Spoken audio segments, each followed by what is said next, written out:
गुप्त विद्या चैनल में आपका स्वागत है। आज के इस वीडियो में हम सावर मंत्र के ऊपर कुछ विशेष चर्चा करेंगे। सावर मंत्र अत्यंत ही प्रभावशाली मंत्र होता है। इसका प्रभाव जल्दी विफल नहीं होता है। ये मंत्र बहुत ही तीव्र गति से काम करते हैं। कलयुग में कहा जाता है बहुत से मंत्र को कीलित कर दिया गया है, पर सावर मंत्र कीलित नहीं है। शिव जी ने बहुत से मंत्रों को कीलित कर दिया है। कीलित का अर्थ होता है बांध देना, निष्क्रिय कर देना, क्योंकि दुष्ट और पापी लोग इसका कभी गलत फायदा ना उठा पाएं। सावर मंत्र कीलित नहीं होते हैं अगर योग्य गुरु से इसे लिया जाए। इस मंत्र को उचित तरीके से जपने से ये 100% काम करते ही हैं। इन मंत्रों के भी प्रथम प्रवर्तक भगवान शिव ही हैं, और जिन सिद्धों ने इन मंत्रों को आगे बढ़ाया वे भी परम शिव भक्त ही थे।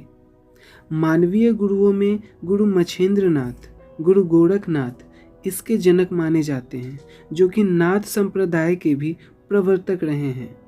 नाथ संप्रदाय में गुरु गोरखनाथ का काफ़ी बड़ा महत्व है, जिनके बारे में कहा जाता है कि वे स्वयं ही भगवान शिव के अवतार हैं, और उनके गुरु मच्छिंद्रनाथ स्वयं विष्णु के अवतार माने जाते हैं। सावर मंत्र बिल्कुल सरल भाषा में होते हैं, जैसे आम घर की बोलचाल में बोला जाता है। इन मंत्रों की शैली भी ऐसी होती है जैसे बच्चों की कविताएं, और इन मंत्रों के भाव में भी एक बालकपन ही होता है, क्योंकि इसमें देवी देवताओं को बच्चों की तरह आन दिया जाता है, उनसे हट किया जाता है। जैसे बच्चे अपने बालकपन में अपने माता पिता से अनर्गल बातें बोल देते हैं, उनसे हट करने लगते हैं, उसी तरह से सावर मंत्रों में देवी देवताओं को आन दिया काम को पूरा करवाने के लिए, और देवी देवता उनकी मांग को पूरा भी कर देते हैं।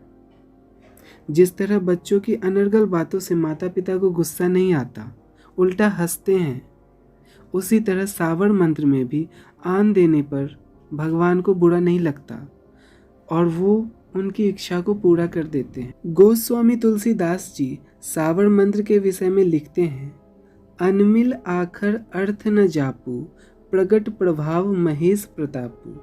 अर्थात जिन भगवान शिव माता पार्वती ने कलयुग को देखकर जगत के हित के लिए सावर मंत्र समूह की रचना की, जिन मंत्रों के अक्षर बेमेल हैं, जिनका ना कोई ठीक ठीक अर्थ होता है और ना ही जप ही होता है, फिर भी इन मंत्रों में भगवान शिव के प्रताप से इनका प्रभाव प्रत्यक्ष रूप से दिखता है।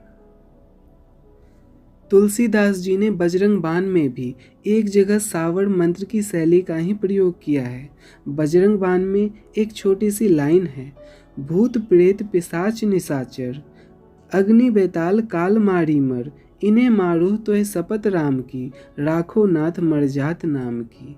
ये सावर मंत्र की ही शैली है। सावर मंत्र से ज्ञान और मोक्ष की प्राप्ति तो नहीं हो सकती, पर संसारिक काम बहुत जल्दी ही सिद्ध होते हैं। इससे संसारिक हर तरह के सुख प्राप्त किए जा सकते हैं, शत्रुओं पर विजय प्राप्त की जा सकती है।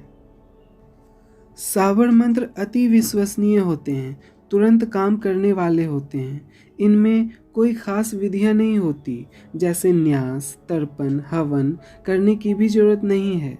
हवन किया भी जा सकता है, फिर भी अगर साधक की इच्छा ना हो तो मंत्र को ऐसे ही जाप कर सकते हैं। वैसे कोई खास जरूरत नहीं है, बस एक खास संख्या में एक खास समय तक जपने की जरूरत होती है, लेकिन इसमें पूर्ण श्रद्धा विश्वास होना चाहिए अपने गुरु के प्रति, मंत्रों के प्रति और अपने इष्ट के प्रति। सावर मंत्र अधिकतर हिंदी भाषा में होते हैं, कहीं कहीं ये बंगाली, गुजराती, मलयालम, गांव की भाषाओं के शब्दों में भी मिलते हैं। इनके शब्द भी कोई कोई हिंदू भाषा में अशुद्ध मालूम होते हैं, लेकिन इसे जैसा है वैसा ही जपना चाहिए। इसमें अपने मन के मुताबिक सुधार नहीं करना चाहिए। इन मंत्रों में शास्त्रीय मंत्रों के समान खड्ग, ऋषि, अनुष्टुप, छंद, बीज, शक्ति, कीलक और देवता की अलग से योजना नहीं होती, अपितु इन अंगों का वर्णन मंत्र में ही निहित रहता है। इसलिए प्रत्येक सावर मंत्र अपने आप में पूर्ण होते हैं। सामान्यतः इन मंत्रों के लास्ट में शब्द साचा पिंड काचा फुड़ो मंत्र ईश्वरीय वाचा लगाया जाता है। इस वाक्य का अर्थ होता है शब्द ही सत्य है, नष्ट नहीं होता, ये शरीर अनित्य है। हे मंत्र, तुम ईश्वर की वाणी हो। सावर मंत्र से की गई साधना जल्दी सिद्ध होती हैं, चाहे वो देववर की साधना हो या इतर योनि की। इतर योनि यानी कि जिसमें अप्सरा, यक्षिणी, यक्ष, गंधर्व, बेताल आदि आते हैं। ये सभी शक्तियाँ सावर मंत्रों से निश्चित संख्या में जप करने से सिद्ध हो जाते हैं, अगर वो गुरु से प्राप्त हों। सावर मंत्र की शक्ति से किसी भी देवी देवताओं से अपने इच्छित कार्य को करवा सकते हैं। कई ऐसी साधनाएं होती हैं जो कि सावर मंत्र से जल्दी सिद्ध होती हैं, जैसे षटकर्म की साधना, मारण, मोहन, वशीकरण, उच्चाटन आदि जल्दी सिद्ध होते हैं। तो सावर मंत्र किसी भी साधना का अचूक बाण होता है, पर किसी भी मंत्रों को ऐसे ही उठाकर जप नहीं करना चाहिए।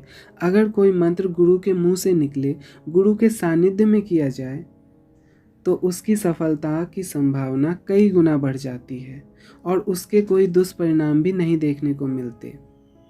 अगर आप भी गुरु परंपरा से जुड़ना चाहते हैं और साधनाएं सीखना चाहते हैं तो आपका स्वागत है। आज के लिए इतना ही। वीडियो अच्छा लगे तो लाइक कीजिए, सब्सक्राइब कीजिए और शेयर कीजिए। आपका दिन मंगलमय हो और शुभ हो। धन्यवाद।